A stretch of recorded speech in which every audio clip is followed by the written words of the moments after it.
What's good, y'all? It's Freaky Friday. And today we're talking about, are you erotically creative?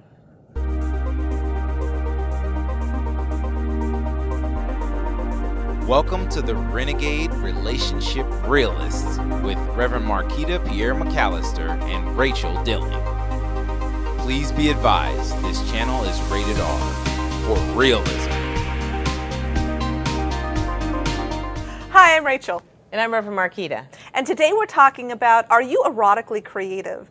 You know, we were just having this great conversation with the crew, and we were talking about missionary style, and I'm like, well, what is exactly missionary style? And so one of our guys pulled up a picture, and I'm like, oh, I haven't done that for a while. It's been a long time. Oh, yeah. Is that what that is? And then we were talking about, well, are people typically more creative when it comes to sexual positions?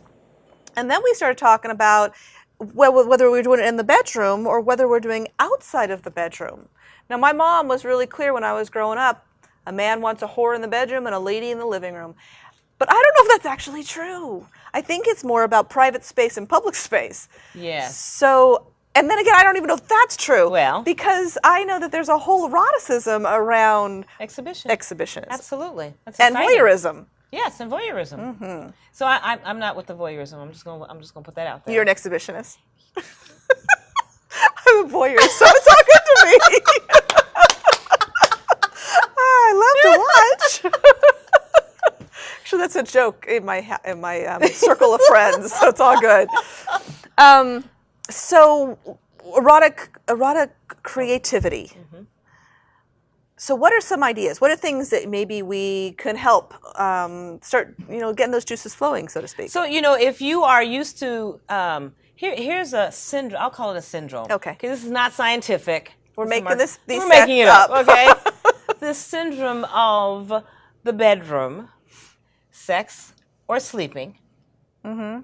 and getting into the mode of the bedroom, sex or sleeping. Forget the bedroom. Okay. Yes. Now, when you're a parent, it makes sense when the door is shut and you do that in your private space. But if you're an older, I'm in middle age and the kids are no longer in the house, right. Are you still having sex in the bedroom and only in the bedroom? Or if the kids, the kids are over so-and-so's house. Yeah. You got the whole house to yourself. However many feet it is, and you're still going to do the same thing and the same way at the same time. There's also like figuring out different ways. So I know that sometimes food can be a very erotic thing. We'll be in the kitchen cooking and cleaning or cooking and doing whatever, and we'll start playing in there. And it's almost like foreplay. I guess it's not almost. It is foreplay yeah. for what's going to be happening later on, because there's this intimate, there's this playfulness, and there's an eroticism about it. And I love what you said. You said the words later on, which means it doesn't start at night necessarily. Can you start to play and be creative and doing wild little things way before, so that there's a buildup going on. So then all the freak can come out when yes. And it's not necessarily going to come out in the bedroom. Mm-hmm. Okay. Because foreplay, it doesn't have to be the two minutes before the actual intercourse. She's laughing. Too many people do. That's what they do. I know. Seriously, y'all, come on now. Let's get creative, okay? And is the goal just to have an orgasm, or is the goal to have an intimate experience, or a fun experience, or an erotic experience? So one of the things in my mind I've done is I've no longer made the orgasm the goal of the experience.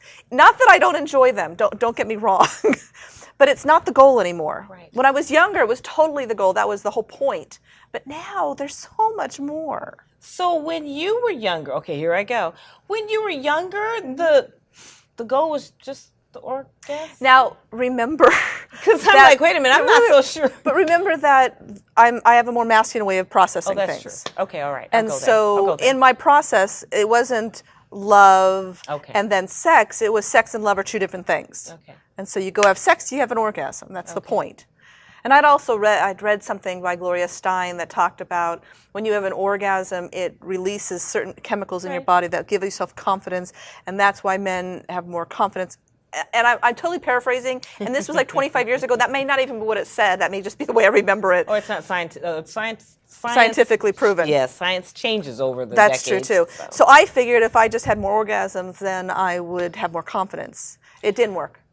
Well, it's interesting because you work. cut off the process. Yes, and Wow. absolutely. And now I totally get that process, whether it takes a day or 2 days or sometimes 3 or 4 days, it is an emotional ride. It's an experience. The eroticism is what sex is all about to me now, not about the orgasm. So, folks, here's your challenge. Get creative. Get into the process. Start it way before anything's going to really take place, okay? Start playing and having a great time with the process itself. Get creative. And if you're one of those bedroom people and you don't want to go outside the bedroom, okay, fine. That's fine if that's your thing. You can take whipped cream into the bedroom. Correct, right?